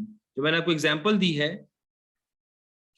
एग्जांपल में तो मैंने आपको यहाँ पे सिंगल रिवॉर्ड बताया था ना आर की जगह, but now I am taking the whole scenario here, this whole equation and multiplied by this here. तो this is basically the value, जो वैल्यू आपको मिल रही है। कहते हैं कि वैल्यू भी होती है, तो अभी हम उसको प्रोबेबिलिटी से एस्टिमेट कर रहे हैं। सही है, समझ आ रही बात की या नहीं आ रही? So reimagine the objective as a MLE, maximum likelihood estimate. In an MLE setting, it is well known that data overwhelms the prior. In simple words, no matter how bad the prior is, in the limit of data, the model will convey two parameters. However, in a setting where the data samples are of high variance, stabilizing the model parameters can be notoriously hard. ये वही बात है मैं आपको कह चुका हूँ अभी कि variance आपकी minimum होनी चाहिए. In our context, any erratic trajectory can cause a suboptimal shift in the policy distribution. क्या मतलब है इसका? That is trajectory which veers off another direction. And if you don't design the likelihood function properly, or if there is too much variance in the data, तो वो आपका estimate कर ही नहीं पाएगा, वो सही तरह sample नहीं कर पाएगा उससे। ठीक है, this problem is aggravated by the scale of rewards. अभी आप इसको ऊपर समझिए, जरा डीप रिइंफोर्समेंट लर्निंग में इसको दोबारा से विजिट कर लेंगे, जरा मुश्किल चीज है। अभी आप जो है ना इस चीज को कैटर करने के लिए हम सिंपली ये करते हैं कि हम एक बेसलाइन पैरामीटर सेट कर लेते हैं, और we instead of using GT directly we use GT minus B. एक बेसलाइन पैरामीटर सेट कर लेते हैं और इसको फिर हम ऑप्टिमाइज करने की कोशिश करते हैं। ये आपका रीइंफोर्स एल्गोरिथम है। क्योंकि देखिए प्रॉब्लम हमारा क्या है कि हमारे डेटा में रिवॉर्ड्स की वजह से वेरिएंस बहुत ज्यादा है। बाकी प्रॉब्लम से हमने कहा कि ठीक है अभी सैंपल कर लो, क्योंकि we need to have lots and lots and lots and lots of samples. तो MCMC methods के थ्रू आप कन्वर्जेंस हासिल कर सकते हैं। लेकिन आप क्या करें कि चलिए मुझे एक बात बताएं, MCMC तो हम बात कर रहे हैं, आपके पास न्यूरल नेटवर्क है, MCMC आप अप्लाई कर रहे हैं, MCMC का आउटपुट पे क्या आएगा? फोन छोड़ दे। एमसीएमसी के आउटपुट पे क्या आएगा?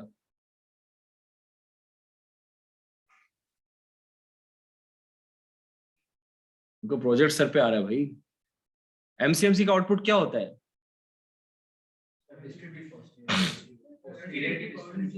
हाँ, क्या डिस्ट्रीब्यूशन क्या होती है? किस चीज की डिस्ट्रीब्यूशन? हाँ, प्रोबेबिलिटीज आएंगी। तो इस केस में प्रोबेबिलिटीज का क्या फायदा होगा? Sir, we'll find out the one probability that gives us the maximum reward. भाई हर स्टेट एक्शन पेयर की प्रोबेबिलिटी दे देगा वो आपको, उसमें से मैक्सिमम प्रोबेबिलिटी, उससे ऑप्टिमल पॉलिसी निकाल लें। हर स्टेट एक्शन पेयर की प्रोबेबिलिटी आपको सैंपल करके दे देगा। प्रोबेबिलिटी कैसे करेगा वो estimate? Sir, you go through all the samples. हाँ, Go through all possible actions and states. It is sample. चले मैं इसको थोड़ा सा रोक लेता हूँ। अगर आपने इस चीज का जवाब दे दिया ना तो इसका मतलब है कि आपको ये मिल जाना चाहिए। Just keep in mind right now कि things are getting complicated here, but just keep in mind right now कि in order to calculate this expected value, I add this baseline parameter, which is basically trying to help me cater for the variance जो कि मेरे rewards के अंदर है। तो मैं क्या करता हूँ कि मैं रिवॉर्ड्स के डिफरेंस पे ऑपरेट कर लेता हूँ, and not on the actual total discounted reward, but I focus my self on the difference of the reward.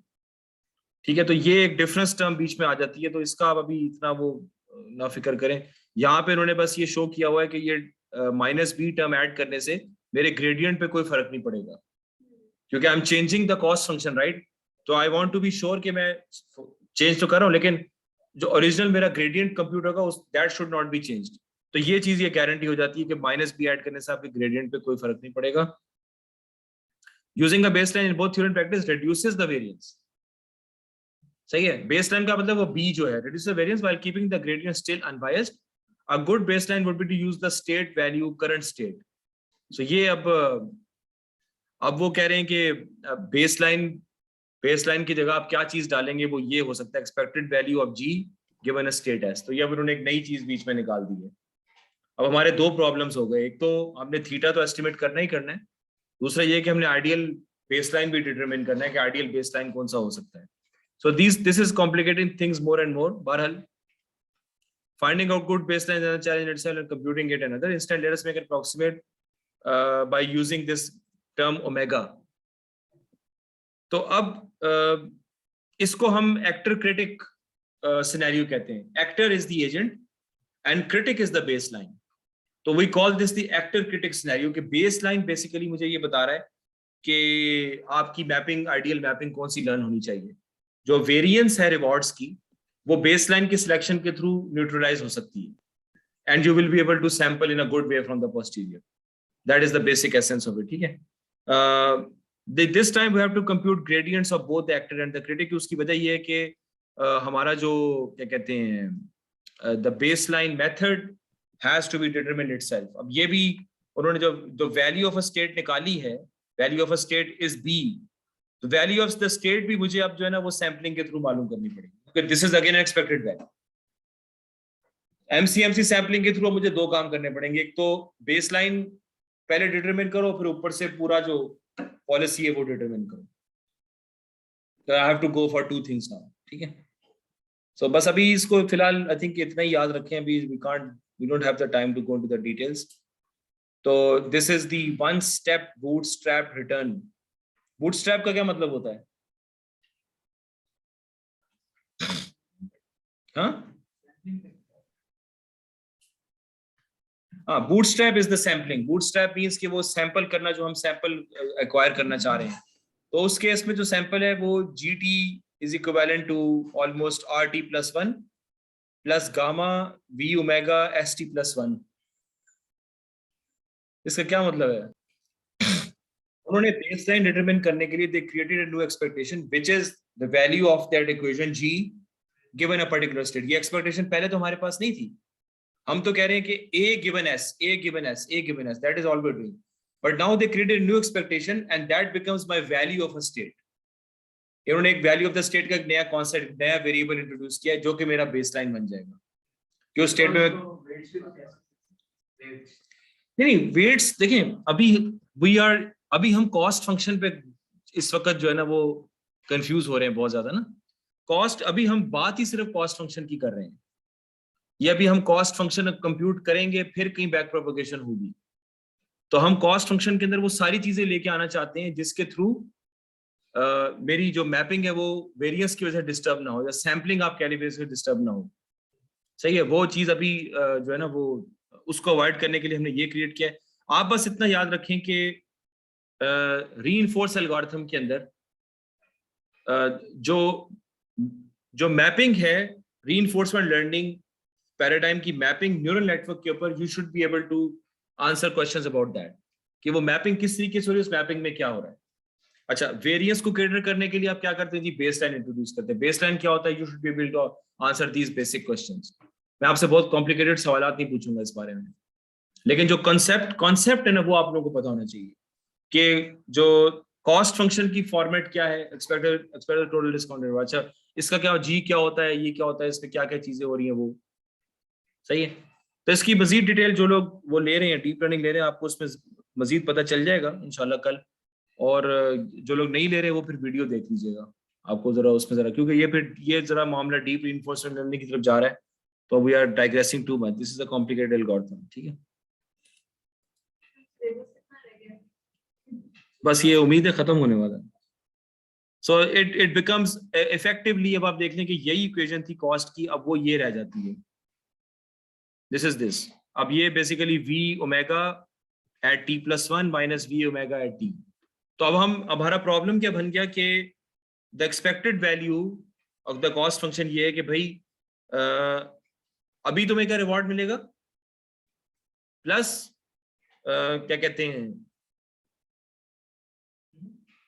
Value of the next state minus the value of the current state. है, अब ये difference निकालता हुआ चला जाएगा। Take an action, value of this state minus value of this state, take the other action, value of this state minus value of this state. अब वो हाँ, इसका आप लेंगे ना, इसी का तो डेरिवेटिव लेना है with respect to W and. अभी तो हमने डब्ल्यू की टर्म्स में इसको डिफाइन किया नहीं हो, तो चेन रूल लगाना पड़ेगा, ये जरा मामला कॉम्प्लिकेट हो जाएगा। ठीक है, इस इक्वेशन पे आपको रिप्रेजेंट करना पड़ेगा यूजिंग वेट्स एंड बायसेस। हाँ, अभी इसको बस अभी आप इतना ही याद रखें कि जस्ट कीप इन माइंड कि ये now you are working on the differences part. हमने हर स्टेट की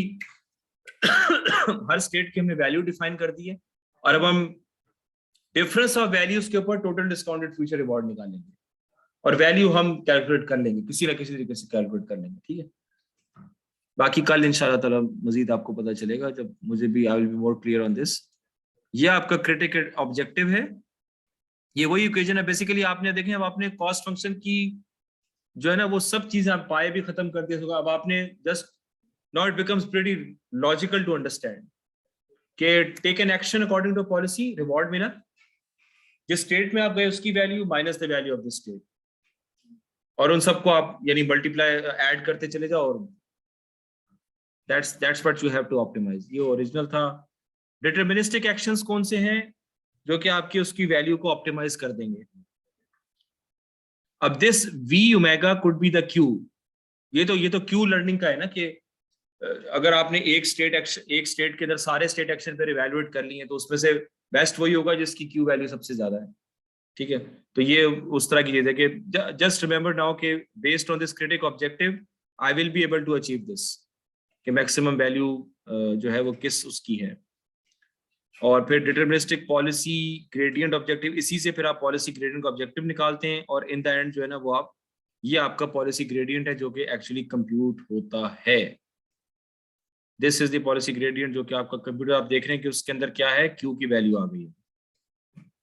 सो I am able to optimize with respect to the value of, ये बेसिकली आपके ऑब्जेक्टिव के अंदर क्यू लर्निंग का फॉर्मूला आ गया। अब आप इसकी बेस के ऊपर वो कर सकते हैं, मजीद डिटेल्स इसकी फिर हम इंशाल्लाह ताला बाद में देख लेंगे। अब आपके कोर्स का वो फोकस नहीं है, because we don't have the time to do this in detail. ये कौन समझाएगा मुझे? collect the trajectories, transition, state, action, reward, next state, terminated flag. What do you mean by collect the trajectories? जो आप रास्ते ले रहे हैं कहाँ लिखा है MCMC? हाँ, सैम्पलिंग पाथ्स सर जो आपने तरीका सैम्पलिंग पाथ्स। हाँ,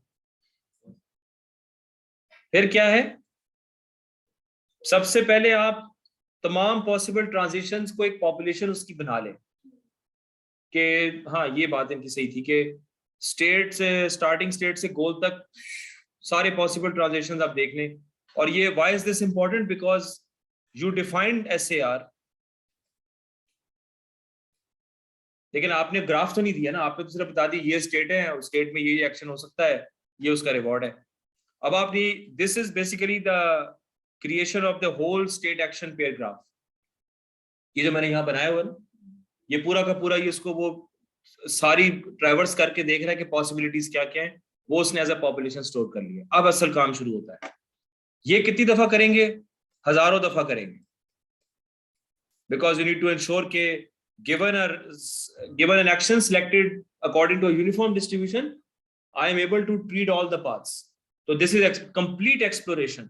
लेकिन अभी मैं कुछ कंप्यूट नहीं कर रहा, आई एम जस्ट ट्रैवर्सिंग, मैं सिर्फ देख रहा हूँ कौन कौन से रास्ते हैं, मैं कोई एवेल्यूशन नहीं कर रहा किसी किस्म की, ताकि मैं उस नॉलेज को मैं नीचे इस्तेमाल कर सकूं जब मेरा न्यूरल नेटवर्क आएगा ऐसे। ठीक है, अच्छा, अब ये मेरे पास पूरा ग्राफ स्टोर हो गया यहाँ पे, ये ध्यान रखिएगा जरा, पूरा ग्राफ यहाँ पे स्टोर हो गया, स्टेट एक्शन पेयर सब चीजें मेरे पास आ गई, मैंने उसको कोड भी करके रख लिया। Now what is happening? Sample a mini batch of transitions, थोड़े से उठाएं और लेकिन ये ट्रांजिशंस कौन से होंगे? पार्शियल होंगे या गोल तक के होंगे सारे? सर गोल तक होने चाहिए, पार्शियल करने का क्या फायदा? जी बिल्कुल सही बात है। Let's say I have 3000 possible transitions from starting state to goal state, मैं उसमें से 32 उठा लेता हूँ।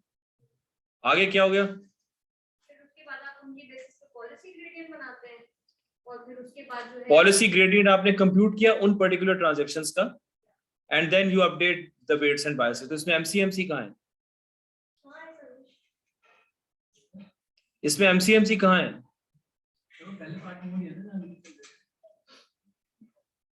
तो फिर तो इसके बाद फिर मुझे पोस्टीरियर मिल जाना चाहिए, पोस्टीरियर मिल गया तो कहानी खत्म हो गई, नीचे आने की जरूरत ही नहीं। आपकी कोशिश अच्छी है, मेरा भी फिलहाल यही जवाब है। ठीक है, मजीद वजाहत के लिए इंतजार कीजिए। ठीक है, sample every batch of transitions, compute the policy grad, मतलब it could be applied here. अब लेकिन उन्होंने उसकी इसके भी मजीद वजाहत नहीं की है कि किस तरह हो रहा है। Compute the policy gradient, optionally compute the critic gradient. Critic gradient कौन सा है? वो जो B का हम कंप्यूट कर रहे हैं, if you want to optimize for that as well, and then update the parameters. तो ये वो है। और अब इसमें ये कुछ क्लिफ का था, ये भी क्लिफ का एग्जांपल देखते हैं। ये चैलेंजेस रीइंफोर्समेंट लर्निंग के, when there are many states and actions, ये वही चैलेंजेस हम अब एड्रेस करना चाह रहे हैं। When the episode can and without the reward, ये भी एक चैलेंज है, अलबत्ता ऐसा होता नहीं है। And when there is a narrow path to the reward, random exploring will fall off the rope 97% of the time.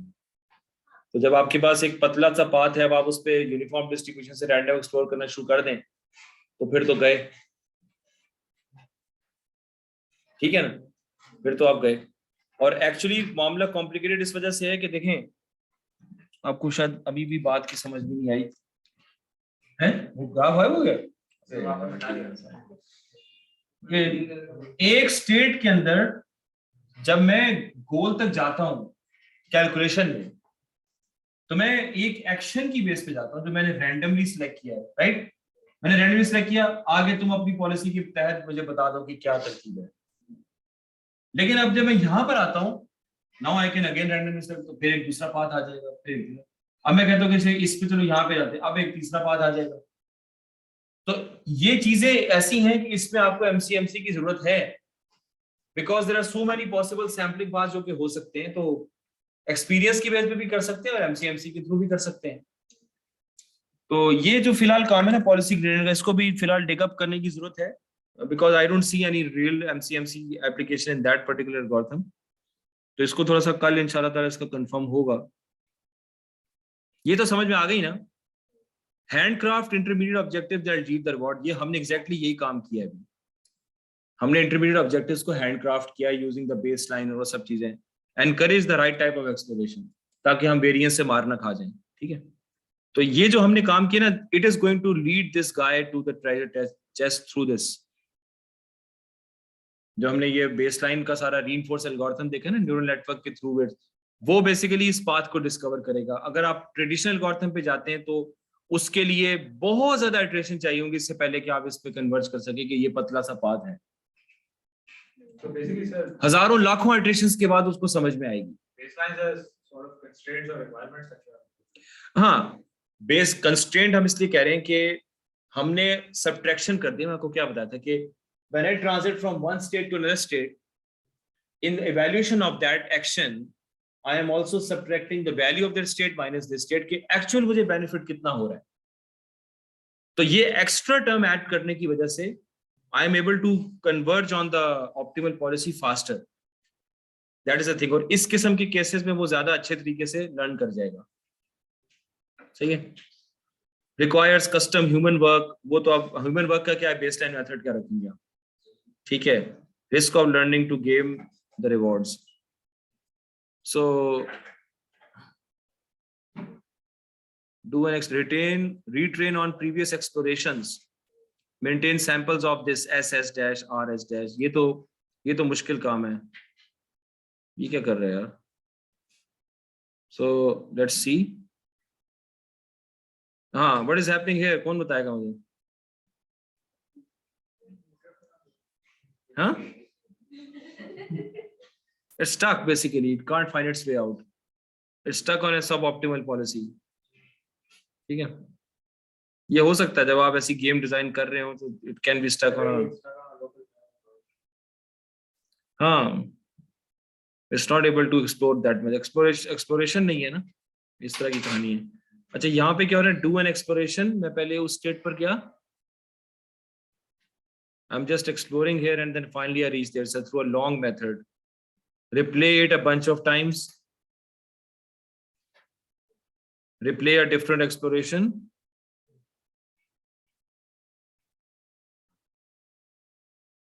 replay that again a bunch of times.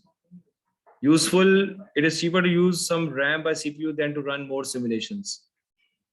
तो ये तो खैर बिल्कुल एक छोटे से सिनेरियो के लिए ये हो सकता है कि you are trying out different policies according to the traditional method.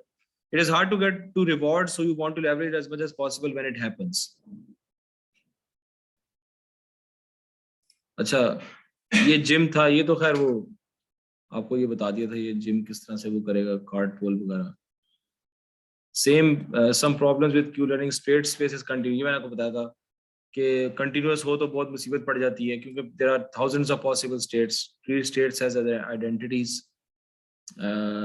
Must approximate Q dash by discretizing. तो जब कंटिन्यूअस स्टेट हो तो हमें कहीं ना कहीं डिस्क्रिटाइजेशन करनी पड़ेगी।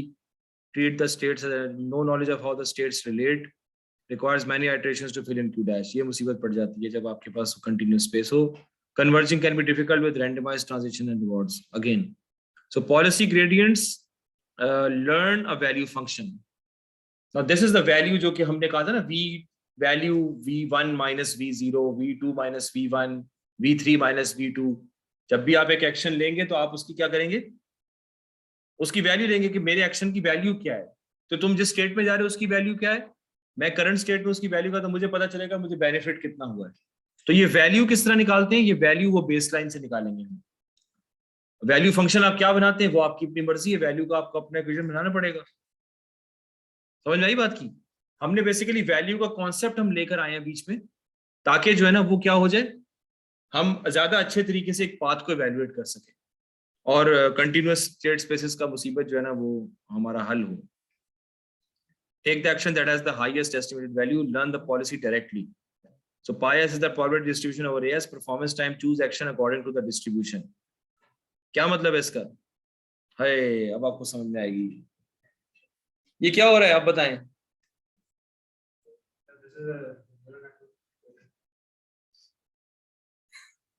तो न्यूरल नेटवर्क तो है ये, इस ग्राफ में हो क्या रहा है,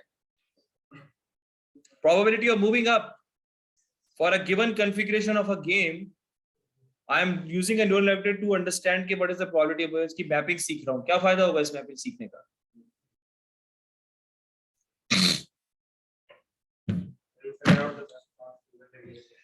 हाँ,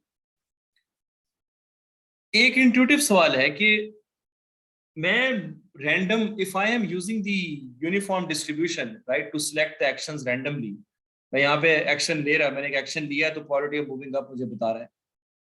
तो या अगर मैं इसको इस तरह करूं कि अगर ये स्टेट है, गेम की स्टेट ये है, यहाँ पे लिखा है प्रोबेबिलिटी ऑफ मूविंग अप, तो एक्शन मैंने कहाँ लिया है? इनपुट पे लिया ना, एक एक्सप्लोर कर रहा हूं ना मैं. तो लेट्स से कि मैंने यहाँ पे स्टेट में एक्शन अप लिया है, तो मतलब हो क्या रहा है? मतलब इस तरह समझा दें कि मैं हर स्टेट के अंदर सारे एक्शन ट्राई आउट कर रहा हूँ, एंड में उसका टोटल डिस्काउंटेड रिवॉर्ड है. तो इस मैपिंग का मतलब क्या हुआ फिर? ये जो वेट्स और बायसेस हैं इस न्यूरल नेटवर्क के, वो क्या लर्न कर रहे हैं एक्चुअली?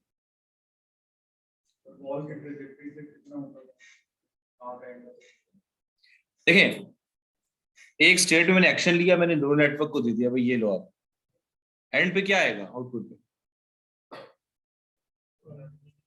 हाँ, रिवॉर्ड, प्रोबेबिलिटी ऑफ रिवॉर्ड.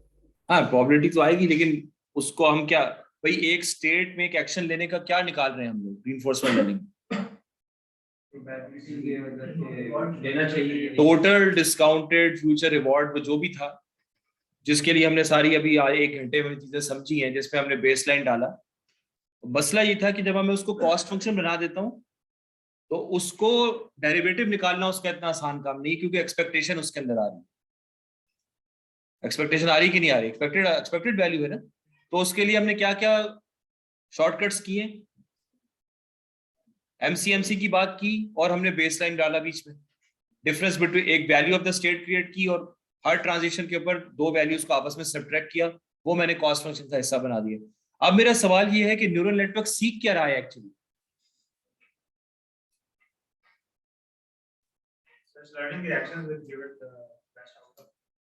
कहाँ लर्न कर एक्शन? यहाँ कहाँ लिखा हुआ है कोई एक्शन ले रहा है न्यूरल नेटवर्क?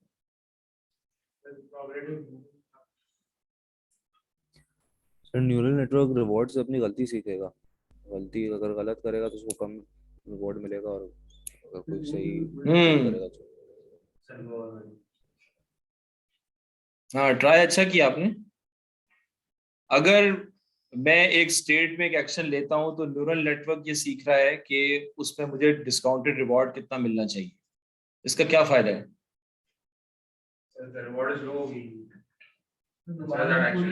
अगर दोबारा से वो स्टेट आ जाए,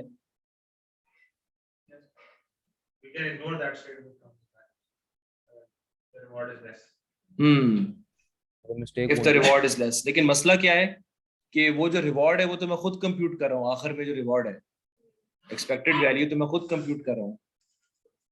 तो फायदा क्या हुआ मैपिंग लर्न करने में?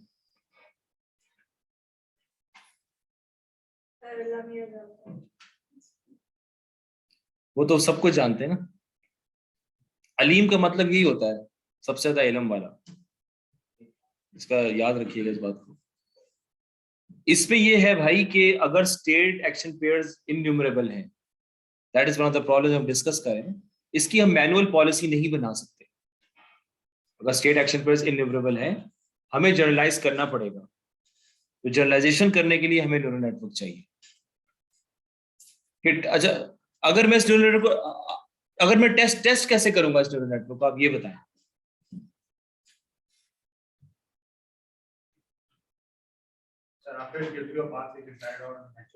टेस्ट में तो मैं आउटपुट पे कुछ नहीं दे रहा. टेस्ट में आउटपुट तो न्यूरल नेटवर्क की मैं देखूंगा ना क्या आ रही है. न्यूरल नेटवर्क क्या होता है, आउटपुट आती है ना, तो आप उसको किसी एक्टर से वो करते हो, उसे कंपेयर करते हो, तो आउटपुट पे क्या आएगा? It will be some probability. लेकिन पहले मैंने क्या किया, मैंने कॉस्ट फंक्शन के थ्रू क्या किया, उसको प्रोबेबिलिटी को लिया जो उसने आउटपुट की और कॉस्ट फंक्शन में डाला, और उसके थ्रू फिर मैंने बैक प्रोपोगेट करके उसको सिखा दिया कि तुमने ये बात आउटपुट सही निकाला कि नहीं निकाला, मेरे कॉस्ट में ये सही नहीं आ रहा, तो तुम अपने वेट्स को एडजस्ट करो. अब ट्रेनिंग हो गई, अब हमने रोबोट को डालना है उसके अंदर, अब क्या होगा?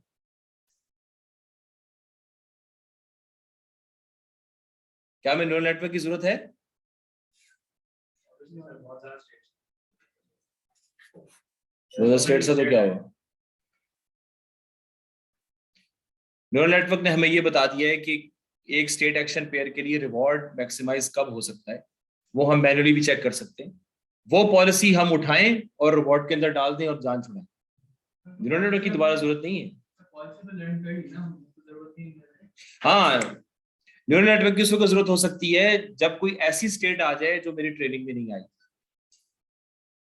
तो उसमें क्या एक्शन होगा वो फिर न्यूरल नेटवर्क फिर उस पर कर, लेकिन उसमें पे एक्शन कैसे सिलेक्ट करूंगा मैं? एक्शन तो मुझे पता ही नहीं है। तो इसका यूजेज मुझे जो समझ में आ रहा है वो ये है कि आप इसको सिर्फ ट्रेनिंग में इस्तेमाल करें पॉलिसी निकालने के लिए, फिर पॉलिसी हार्ड कोड कर दें। मुझे जो इसका यूजेज समझ में आ रहा है। Receive a frame, forward propagate to get probability of action, select A by sampling P actions, find the gradient and make A more likely, store it, play the rest of them, if one take a step in direction this. चले भाई ये समझा दें बस, course खत्म हो गया आपका।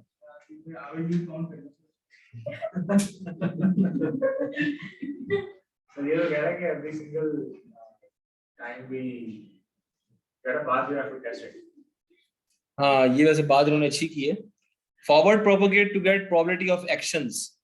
That means कि न्यूरल नेटवर्क क्या निकाल रहा है? उस एक्शन के ऑकर करने की प्रोबेबिलिटी निकाल रहा है। Select A by sampling from that. कि मुझे क्या करना है, कौन सा एक्शन लेना चाहिए। तो ये वो हमने क्या किया, हमने कहा कि भाई स्टेट एक्शन पे इनपुट पे जा रहा है, इसका मतलब यही है। ठीक है, हाँ, ये इन्होंने इस तरह से फॉर्मुलेट किया है कि आपके पास सिर्फ स्टेट है और एंड में आपके पास प्रोबेबिलिटी है डिफरेंट एक्शंस लेने की। तो आप ये उसकी मैपिंग रन करके बता रहे हैं कि भाई मुझे कौन सा जो है ना वो जो एस के अंदर मैं अगर 3 एक्शंस ले सकता हूँ A1 A2 A3, तो मुझे तीनों की प्रोबेबिलिटीज पता है, यानी ये प्रोबेबिलिटी डिस्ट्रीब्यूशन मेरे पास डिफाइंड है दूसरे अल्फाज में। उससे मैं सैंपल करके एक एक्शन निकाल लेता हूँ। मैंने जो आपको बताया, मैंने बताया कि भाई आप यहाँ पे ऐसे डाल रहे हैं, यहाँ पर आप रिवॉर्ड एस्टिमेट कर रहे हैं। ये उसको मेरे ख्याल में ये ले रहे हैं कि भाई यहाँ पे सिर्फ आप स्टेट दे रहे हो एंड यू अज्यूम कि you are taking one action, वो यहाँ पे आएगा और यहाँ पे फिर इस एक्शन की प्रोबेबिलिटी को लेकर फिर आप वो एक्सपेक्टेड वैल्यू निकाल रहे हो। एक थोड़ा सा डिफरेंट तरीका है बस सोचने का, आप उसको इस तरह समझ लें। तो find the gradient that makes a more likely store it, कि मतलब अगर मैं स्टेट में ये एक्शन लूंगा तो what is more likely, A1 is more likely, A2 is more likely, A3। तो ये बेसिकली न्यूरल नेटवर्क को इस्तेमाल कर रहे हैं यही चीज सीखने के लिए जो हम भी कर रहे हैं। मैंने ये बात आपको की थी कि भाई एक स्टेट में मुख्तलिफ एक्शन ट्राई करो और एंड में फिर देखो कि मैक्सिमम वो रिवॉर्ड जो है, बेस लाइन रिवॉर्ड कितना आता है। तो फिर जो एसए में जो मैक्सिमम है उसको आप एज अ पॉलिसी सेट कर दो। कॉन्सेप्ट वही है, बस उसकी फॉर्मुलेशन उन्होंने जरा डिफरेंट की हुई है क्योंकि ये रिसर्च पेपर से लिया गया है।